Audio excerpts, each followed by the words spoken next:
महाविकास आघाडीमध्ये लोकसभेच्या जागा वाटपाच्या हालचाली सुरू असतानाच राधाकृष्ण विखे पाटलांनी काँग्रेसमध्ये फुटीचं भाकीत केलंय। विखेंच्या या भाकीताला संजय राऊतांनी खोचक उत्तर दिलं।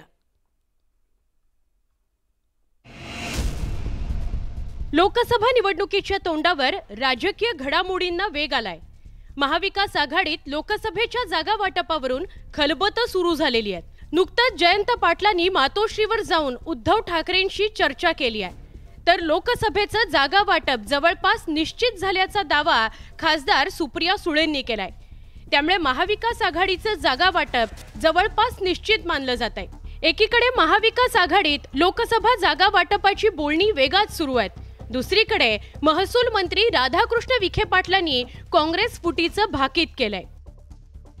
अनेक लोकांची इच्छा आहे, कारण काँग्रेसकडे नेतृत्व कुठे राहिलं दुर्दैवानं त्याचा परिणाम आज उद्याच्या राजकारणामध्ये आपल्याला दिसणारच आहे। नेते लोक एकत्र आले वाटाघाटी करायला, त्यांच्यामध्ये चर्चा काय, वाटा कोणाला आणि घाटा कोणाला, ना कार्यकर्त्याची चिंता आहे ना त्यांना पक्षाची काही चिंता आहे। विखे पाटलांनी काँग्रेसच्या संभाव्य फुटीविषयी केलेल्या दाव्यावर ठाकरेंच्या पक्षानं जोरदार पलटवार केला, कारण विखे पाटलांनी काही काळ शिवसेनेत घालवलेला आहे आणि तोच धागा पकडून खासदार संजय राऊतांनी विखे पाटलांना हा टोला लगावला। पहा, राधाकृष्ण पाटील यांनी अनेक पक्ष बदलले। ते शिवसेनेमध्ये होते, ते काँग्रेसमध्ये होते, आता भारतीय जनता पक्षामध्ये आहेत। तेव्हा असे जे नेते असतात ज्यांना पक्षांतराविषयी फार जाण नसते, ते अशा प्रकारची वक्तव्य करत असतात। कोण जातंय कोण राहतंय येणारा काळ ठरवेल, आणि उद्या सत्ता नसेल भाजपकडे तर आपण कुठे असणार आहात हाही विचार करून ठेवा।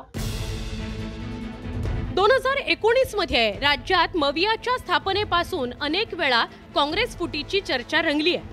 राज्यातील काँग्रेसचा एक बडा नेता आपल्या समर्थक आमदारांसह भाजपच्या वाटेवर असल्याचा दावा करण्यात आला होता। विशेषतः शिवसेना फुटीनंतर या चर्चेनं चांगला जोर धरला होता, पण तो दावा हवेतच विरला। काँग्रेसमध्ये संभाव्य फुटीची अनेक वेळा चर्चा झाली खरी, पण फूट मात्र शिवसेना आणि राष्ट्रवादी काँग्रेसमध्ये पडली।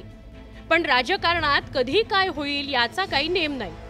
2019च्या निवडणुकीपूर्वी काँग्रेस, शिवसेना आणि राष्ट्रवादी काँग्रेसमध्ये मोठ्या प्रमाणात पक्षांतर झालं होतं। मुलगा सुजय विखेंसाठी लोकसभेच्या जागेवरून बिनसल्यावर तत्कालीन काँग्रेस नेते राधाकृष्ण विखे पाटलांनी भाजपची वाट धरली होती।